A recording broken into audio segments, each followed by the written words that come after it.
Welcome, beautiful people. This is NJCDC's The Loft. I am Chris, your lead youth development specialist, here leading this youth discussion with fellas. Let's introduce yourself. Let's give a name, a little bit about where you're from. I'm Michael. I'm from Patterson, live right here in Patterson, and this is my best friend. My name is Malachi. I'm also born and raised in Patterson, New Jersey. My name is Keyshawn, also born and raised in Patterson, New Jersey. Okay. So let's kick it off, fellas. What is our connection to music? What does it mean to us? What's our connection to it? Music is just like a really big part of my life. You know, I do a lot with music. Like if I'm just watching something, music sometimes got to be playing. If I'm playing a game, music got to be playing. And sometimes I try to make some beats every now and then. Okay, all right. So you try your hand in the. Okay, we're gonna get back to that. I'm gonna put a pin on that. What is your connection to music? My connection to music is like everything I do. I have to involve music. I go to the gym, need music. I'm playing the game, need music. Playing basketball, need music. Music is like a big thing in my life. It calms me down when I'm mad, sad, anything. Okay, I'm hearing some stuff that's gonna be great for this conversation. Keyshawn, share with us. I also agree with them. Music it's like a everyday essential. Like it's like something you need. I need every day. I don't know about them. Everybody else. But I need it like every day. I agree with you. I'm definitely one of those guys. Music is a big part of my life as well. Keyshawn may know because we shot a music video together. Yes, sir. Music is a big part of my life. Before I was here, I did some rapping and I did some writing. And now I'm here in this wonderful spot where I get to do it all over again with you wonderful, wonderful scholars. So we're all connected to music and it affects us. That's what I'm hearing. Like it has an effect on us, dictates our mood. So question, what do y'all think is like the leading sound? What genre of music do y'all think is in front right now? What's the most popular form of music? I say something maybe like R&B, hip hop, that rap music section. I think that's leading right now, especially with the recent Kendrick and Drake beef. Okay, definitely. We're not gonna stay too long on the Kendrick and Drake beef. That's been rehashed by a lot of people, but it is in the lead. I do think hip hop. Does anybody disagree with that? No. Not really. So that leads me to question what does hip hop sound like right now at its height? What does that sound like to y'all? Garbage. It's garbage. Let's open it up. Why is it garbage? I feel like this is garbage because like this Kendrick and Drake beef, whatever y'all know, it's pointless at this. It's been going on for too long now. Just end it already. Right. So, and I feel like that's like since that is like the height at the day and age that we're currently in right now, it's like throwing the garbage out this way. So you think that the Kendrick and Drake beef kind of is like the climax or like the height of all of this hip hop stuff? Yeah. Okay, and without that Kendrick and Drake stuff. See, I think without that, it's more like the older like slow R&B, like with like sometimes like the upbeat. Okay, that's just for me. Okay. So you take Kendrick and Drake out of the equation. Who's leading the sound? What kind of people do you hear I feel like 90s R&B is coming back. making a comeback? Yes. Okay, so you're saying making a comeback. I'm still trying to get on what's in front of it. Because if it has to come back, it has to, had to have gone somewhere. So right now in front of it, although I personally don't like it, I think it's more like the rap, like the Ice Spice, the Glorilla, the I think that's leading. Okay. Yeah. It's annoying. It's annoying. I agree. It's not good. If that's so interesting because if it's so not good and it's annoying, how does it get to the front of hip hop? I feel like it encapsulates a lot of people's like attention, and nowadays people listen to more or less anything. More or less anything. Where do you think that comes from? Like why? I don't know if you guys know this, but like you were alluding to 90s R&B. Something that I know that's really different from older, even rap songs too, is the length. Right. I don't know what kind of rappers you guys listen to now, but do they rap 3 verses? No. No. They're not like Biggie or Tupac and none of them. It's usually what, one verse, a hook. Verse, hook, and these then rap songs nowadays, they're like 1 minute long and not good at all. The only thing that'd be good about it is the beat. Beat. I agree. I guess they have the best beat, but the worst lyrics and the worst flow. So this is an interesting conversation. So what do y'all think is pushing this sound to the front? Is it the lyrics or is it the beat? It's the beat. It's the beat. I had a professor who once told me when there's, social issues or, crimes against humanity, things like that, you should ask the question, cui bono? And in Latin, that means who benefits? Now I'm bringing that up not to say, I'm staying away from, conspiracy and this, that, and the third right now. But I say that to say, who do you think benefits from this kind of music? Does the target audience benefit from this kind of music? Yeah, I think so. I feel it's more the artist benefiting because they know where their target audience is and who it's gonna hit more. So I feel like they're gonna rake in more audience and more money, I guess, from that. That is true. Keyshawn, you said you were on the other side of that. Care to elaborate?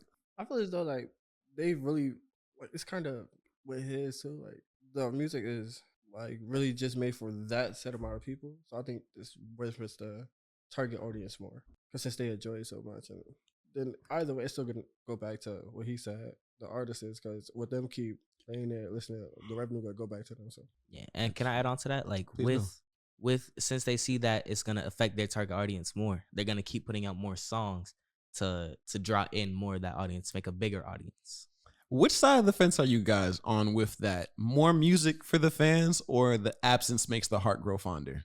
Because coming from where I'm, like my age of hip hop, and mind you, I'm dating myself, and I'm not that old. I'm 28 years old, but I think I'm just getting into oversaturation. And when I say oversaturation, I'm saying there's a lot of music, and not all of it sounds different.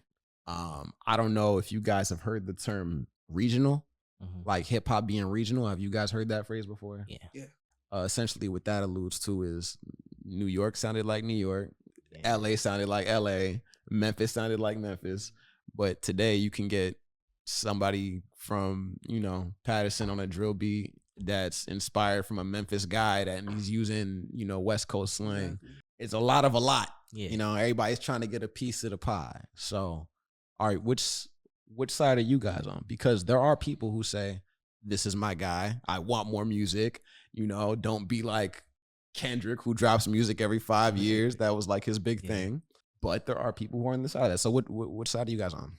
I feel like absence, if you're like good, you should be able to take a leave, and people are wanting you to make more music. Like Bruno Mars, I think he took a break for 3 years and came back with a banger. And you also got people like I think it was Kanye, right? He came out with the new album this year after almost 5 years or something like that. I'm not sure if Ye's length in between albums was that long. We could definitely fact check it after this, but please continue. But yeah, absence makes a huge difference. Dropping song after song, people might get tired of the same thing over and over again. Don't want to really open this back up, but like how the Drake and Kendrick beef started, like they just keep going back and back and back. Like they talk about the same things every song. Okay, that was a complaint too, that some sides were just throwing out things they've heard on Twitter already for the past 5 years. So repetition is an issue. So I'm gonna throw out something here, and you guys let me know if you agree or disagree. Do you think music is influencing our attention span, or do you think our attention span has just gradually been getting lower and music adapted? I think music adapted. yeah, You think music adapted? Yeah. Okay. Can you give me some of the artists that you guys listen to today? So I listen to a lot of Bruno Mars. I'm not gonna sit there and listen to an album. That's not me. I'll probably pick and choose like 1-2 songs at most, and then go to a different artist, a different genre maybe. So, but right now I think I'm on like Bruno Mars. Bruno Mars. I think I'm listening to like 2 different Kanye songs right now I really like. And yeah, I think I'm around that R&B genre. There's this guy called Bryant Barnes. I listen to him a lot nowadays. Okay, shout out Bryant Barnes. Is there anyone, I haven't heard of him, can you think of any maybe more household names that you could throw out that kind of sound like him or in his genre? I don't know if you've ever heard of him, but maybe David. David. I think. Okay, it's me showing my age again. So I'm gonna check those guys out. Bryant Barnes and David. Is David spelled all caps? No, David is it's spelled D4VD. Okay, all right, cool. That's interesting that the first person you said was Bruno Mars, because the other statement with that was I'm more of like a song guy. I'm not an album guy, and Bruno Mars is kind of an album guy. Yeah, but So, with his albums, they're nice. I'm not gonna say that they aren't, but I'm not gonna listen to every song. I'm probably gonna pick like 1 or 2 songs out of an album and listen to just those. okay, but you will go through the album for Yeah. okay, all right, cool. Yeah, I listen to a lot of Bruno Mars. I've been listening to a lot of SZA lately. I go through a lot of different genres. I like Pop Smoke. I went back in the day a little bit, like Tupac, Okay, Biggie Smalls, Ice Cube. You got a lot. Keisha Cole, a little bit of that. okay, all right. R&B bag. Yeah, I like old songs. I don't like the new music that they come out with nowadays. It's Okay. Just so I don't, take a big dump on the artists that are making their way out now. There are decent artists. We just have to look way harder now. Yeah, way closer. We have to pay really close attention. Keyshawn, who we listen to? Who's in your docket? Right now, I'm really mainly listening to like just 2 people. I listen to this guy Alexander Stewart, and then an NF. This guy NF. You tell me about NF. Yeah, see, I really mainly just listen to them too because they have dropped like a decent amount of songs. But most of the time when I listen to it, just be like chill, like just be chilling. So differs between like other people that's within the same genre that I don't really know. Okay. Would you call yourself more of an album guy or a single guy? Singles guy. Singles? Okay. That's interesting because I know like you know a lot of NF stuff and he seems like a guy that's albumy. Yeah, he only dropped albums, but he dropped them once a year. He dropped once a year. Okay. Then he let his fans get to know the songs, learn the lyrics and stuff. And then he come back drop another. But I don't go through the whole thing. I usually watch people react to the songs to see if I like it first, and then I'll go and listen to it. Okay. Fair. So I'm from the other side, I'm gonna represent the older demographic listening. And again, I'm not the oldest guy in the room. I'm 28, but I'm more of an album guy. And I'm curious as to why you guys are not into albums, even the shorter ones. Like I know some more current acts do shorter albums, but I'm curious as to what it is. I guess for me, it's not anything like, it's not that I don't like the albums. It's not I have anything against albums. It's just that since I was younger, I've never really listened to a full album.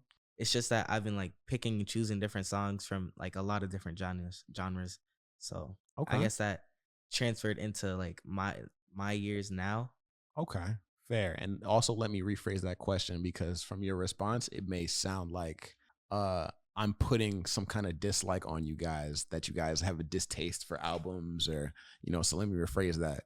Let me re-ask and say, what draws you into the single or the playlist as opposed to the album?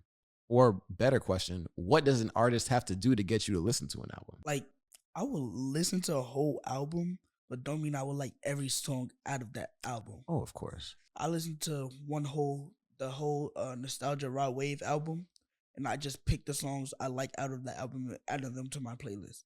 Albums are a good thing to have, like to know where all your songs are in like one place. Not all the songs in the album will be good, is what I'm trying to say. That's definitely true. It's tough to have those, a certified classic. Not many of those are around, most definitely. For me, my attention span just not long enough for a whole album. I agree with that. Yeah, too. so since I said, go back to what I said before, since on YouTube it goes to different songs, like different genres. It's like when I listen to it like that, it helps my attention span. And some songs be slower, but then it'll be upbeat, so it'll keep me on my toes. That's interesting. The idea of like the spike in like moods and tempos in music actually keeping your attention. That's very interesting. I agree with that. I only have like one playlist that I frequent, and in that playlist, it's not like a feeling. It's just multiple songs that I like. One song could be slow, another song could be like really fast, rap song, and they go back to like a slow, nice R&B song. So I do agree with what he said. Okay. Malachi, I see you shaking your Yes. head. Yeah? Yes, I do. Okay. Just to do a little callback to the affecting us question, does that like affect you guys emotionally when the music spikes like that? I wouldn't say it's more of an emotion. I think it's just more, I can't. I think it's like more energy. Yeah. Vibration? Yeah, like like just a feeling, A like frequency. yeah, Yeah, there's definitely frequencies in music. Some definitely. frequencies are lower than others. You can kind of tell when you're listening to some low frequency music. How do you guys feel about rappers today not like having to do with old rapper stuff? You know, Depends on what rappers you're talking about. It is some rappers nowadays that got it, some just don't. okay, who's like a rapidy rap guy? Like Will Rod Wave be considered a rapper? Nah, No, I don't think, I don't he'd be think so, considered a right? rapper. that's so interesting because depending on who you ask, that's a rapper. Depending on who you ask, is there a uniformed identity of rapper? Not really, Uh, because there are some artists that consider themselves rappers and singers. I think what it is, I think it's more of a like the way how they deliver their songs. I would say like some be like in like the talky rappy flow, some be like in a singy flow. I think Rod Wave would be considered as like in the singy flow. That's why I personally don't consider him as a rapper.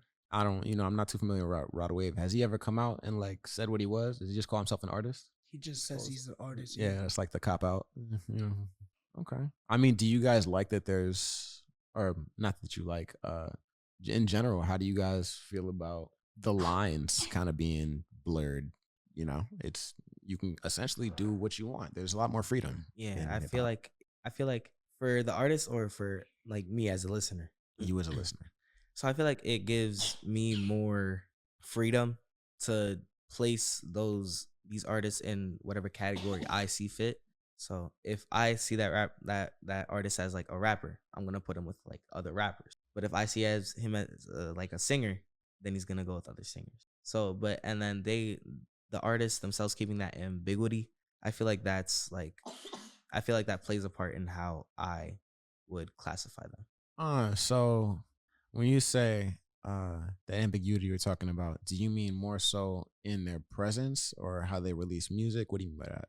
I feel like it's more in like their presence, yeah, not how they release music. Because like as we said, Kendrick only releases a song like every 5 years, and I think it's more so the presence of how he delivers it. Okay, because he definitely does deliver. Kendrick is definitely someone who delivers his lyrics like a rapidy rap guy, 100%. You all good. Oh, we do have water in here. Hey, Danny the Thank you lifesaver. so much. Drink more water. Thank you. Does anyone know what rapper says that? Thank you. Drink more water. There's a rapper named Mick Jenkins. He's from Chicago, and he intertwines a lot of Christian themes in with his music. He's a decent rapper. That's like enough, you know. Exactly. That's what I'm seeing. I'm seeing a lot of Christian rappers. Oh, what's Yeah. his name? Caleb Gordon. Yeah, He made a song. Yeah, he made a song called War. it's a and Christian It's rap a Christian song. rap song. And another artist, his name is Holy Steppin. Holy Thug. No, his name is Chosen Jig. Okay. And he made a song called Holy Thuggin. And it's more like it is a Christian rap song, and it's more like one of those faster songs. You got to really listen to the lyrics are nice. Okay, so it's one of those songs where it loops you in with the beat. Yeah. Okay. Cool. So it's probably gonna sound like something New Yorky. Yeah. Ah. It's like, but you will get the message. It's like Yeah. it's really spreading the gospel, but in a rappy kind of way, New York rap kind of way. Like a drill beat. Not drill. Oh, Yeah, I wouldn't okay. It's say like, so. can you compare that to? Like, it's like Hearing like some soul samples in there. nah. It's like It's more Drums, mad drums. Yeah, a lot like of a drums. reggae beat. And that It's like a what? Like a reggae beat. Oh, reggae, all right, yeah. cool. But it's like a rapping reggae, if that makes sense. I'm gonna have to check it out. What's the name? War by Caleb Gordon. But with that too, I feel with the Christian rap thing, I feel like because rap is becoming more popular nowadays, stepping up into the light, they're taking the Christian part and just throwing into what they know is going to be popular. Again, back with the target audience thing. So at that point, they're attacking two fronts at the same time. They're attacking the Christian community and not attacking, but you know what I'm saying? They're going for the Christian community and the rapping part of it. Sounds like good business. All right. On that note, this is a wonderful episode. Shout out to Michael, Malachi, and Keyshawn for being here with us today. Round of applause for y'all fellas. Successful episode.